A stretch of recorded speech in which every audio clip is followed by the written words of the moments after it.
ஹாய்ங்க, எல்லோரும் எப்படி இருக்கீங்க? இன்றைக்கி ரொம்ப சிம்பிளாக மட்டன் சுக்கா பார்க்கலாமா? மட்டனை நல்லா வேக வச்சு எடுத்துக்கோங்க. அதுக்கப்புறமா கொஞ்சமாக எண்ணெய் ஊற்றிக்கங்க. கொஞ்சம் இல்லை, கொஞ்சம் தாராளமாகவே எண்ணெய் ஊற்றிக்கிங்க. அப்போ தான் சுக்கா டேஸ்ட்டாக இருக்கும். அப்புறம் பட்டை, கிராம்பு, ஏலக்காய், அன்னாச்சி பூ. நான் இன்றைக்கி பிரியாணி இலை இல்லை, அதனால் போடல, நீங்கள் இருந்தால் போட்டுக்கோங்க. அதுக்கப்புறம் நான் சின்ன வெங்காயம் எடுத்துருக்கேன், பெரிய வெங்காயம் கூட யூஸ் பண்ணிக்கலாம், ரொம்ப நல்லாயிருக்கும். இதை நல்லா வதக்கிட்டு அதுக்கப்புறம் இஞ்சி பூண்டு பேஸ்ட்டு கொஞ்சம் தாராளமாகவே போட்டு அதையும் நல்லா பச்சை வாசனை போகிற அளவுக்கு நல்லா வதக்கிடுங்க. அதுக்கப்புறம் ஒரு 2லேருந்து 3 தக்காளி, உங்களுக்கு புளிப்பு எவ்வளோ வேணுமோ அதுக்கேற்ற மாதிரி நல்லா பொடி பொடியாக கட் பண்ணிக்கோங்க. இந்த பச்சை வாசனை போனதுக்கப்புறமா தக்காளியும் அதில் போட்டு நல்லா வதக்கிடுங்க.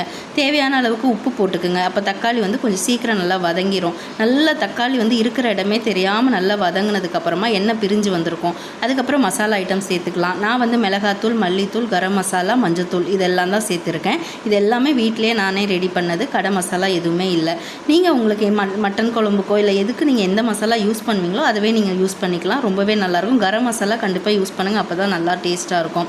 இது நல்லா வதங்கிட்டு நல்லா எண்ணெய் பிரிஞ்சு வந்ததுக்கப்புறமா நீங்கள் வேக வச்சுருக்க மட்டனை இதில் எடுத்து போட்டுருங்க. கொஞ்சம் கூட தண்ணி இல்லாமல் வடிச்சிட்டு அதை எடுத்து போட்டுட்டு நல்லா அதை பெரட்டி விடுங்க. ஒரு 10 நிமிஷத்துலேருந்து 15 நிமிஷம் நல்லா தட்டு போட்டு மூடி கொஞ்சம் தேவையான அளவுக்கு நான் உப்பு போட்டுக்கிட்டேன். உங்களுக்கு வேணும்னா டேஸ்ட்டு பார்த்து உப்பு ஆட் பண்ணிக்கோங்க. நல்லா எண்ணெய் பிரிஞ்சு வந்ததுக்கப்புறம் கடைசியாக இந்த கருவேப்பிலையை போட்டுட்டு நல்லா தட்டு போட்டு மூடி வச்சுட்டு அதுக்கப்புறம் ஒரு மாதிரி கிளறி எடுத்திங்கன்னா சூப்பராக இருக்கும். சூப்பராக இருக்குங்க. கண்டிப்பாக ட்ரை பண்ணி பாருங்கள். எப்படி வருதுங்கிறத கமெண்ட் பண்ணுங்கள்.